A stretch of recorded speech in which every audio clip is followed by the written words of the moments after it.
السلام علیکم ورحمۃ اللہ وبرکاتہ۔ دوستو، آج ہم دوست کو حجامہ لگائیں گے۔ حجامہ چونکہ ایک سنت عمل ہے، اگر لوگ حجامہ لگاتے رہیں تو بہت جلد وہ ڈاکٹروں سے اور دوائیوں کھانے سے محفوظ ہو جائیں گے۔ اس ساتھی کو پاؤں میں بھی درد ہے اور عرق النساء کا تھوڑا سا درد رہتا ہے اس کو، اور آپ کو معلوم ہے عرق النساء دوائی کھانے سے، چاہے وہ 30 سال کھاتا رہے، 20 سال کھاتا رہے، وہ دوائی سے اکثر ٹھیک نہیں ہوتا۔ ڈاکٹر اس کو کہتے ہیں کہ آپ نے آپریشن کرنا ہے، آپ کے کمر میں، مہروں میں گوشت کا ایک ٹکڑا زیادہ ہو گیا ہے، کچھ کم ہو گیا ہے، تو وہ آپ کو آپریشن کریں گے تو ٹھیک ہو جائے گا۔ ہم آسانی کے ساتھ اس کا علاج آپ کو بتاتے ہیں۔ اوپر 1-2 گلاس یا 1 گلاس، یہاں نیچے یہ جو میں نے 4 لگائے ہوئے ہیں، یہ گلاس لگائیں گے عرق النساء کے مریض کو۔ اگر اس کا بلڈ پریشر کم ہوتا ہے تو اس کو لٹا دیا جائے، لٹا کر اس کو حجامہ لگایا جائے۔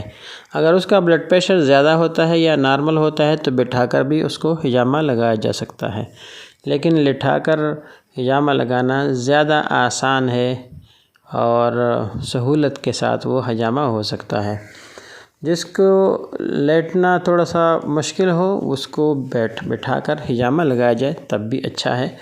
لیکن حجامہ لگانے کے بعد آپ کو یہ بات ضرور سیکھنی چاہیے اور آپ کو یہ سننی چاہیے کہ حجامہ کے بعد کچھ پرہیز ہے جو بہت زیادہ ضروری ہے، کہ عرق النساء کا جو بھی مریض ہے اس کو چاہیے کہ وہ 4 کام تو بالکل نہ کرے، وزنی کام نہ کرے، سیڑھیوں کے اوپر بالکل چڑھے اور اترے نہیں، اسی طرح نہائے نہیں، اسی طرح گھر والوں کے پاس وہ نہ جائے اور گھر والوں کو ہم بستری نہ کریں۔ اور ایک کام جو ہے وہ بہت زیادہ ضروری ہے، جہاں ہم نے یہ حجامہ لگایا ہے یا بھی کھول رہے ہیں، یہاں آپ نے تھوڑی سی مالش کرنی ہے رات کے وقت زیتون کے تیل سے 5 منٹ، اور پھر اسی طرح کولوں پر اور پاؤں کے اوپر جہاں درد ہے، جہاں بھی درد ہے وہاں پر روزانہ عشاء کے بعد 10 منٹ تک مالش کرنا ہے زیتون کے تیل سے، اور آہستہ آہستہ نرم ہاتھ اس طرح پھیرنا ہے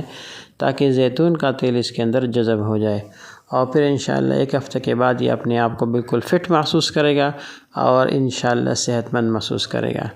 آج کے لیے ہماری ویڈیو اتنا ہی۔ اگر آپ کو ہماری ویڈیو اچھی لگی ہو تو اس کو لائک کریں، اچھا سا کمنٹ کریں اور دوستوں کے ساتھ اس کو شیئر بھی کریں۔ جزاکم اللہ۔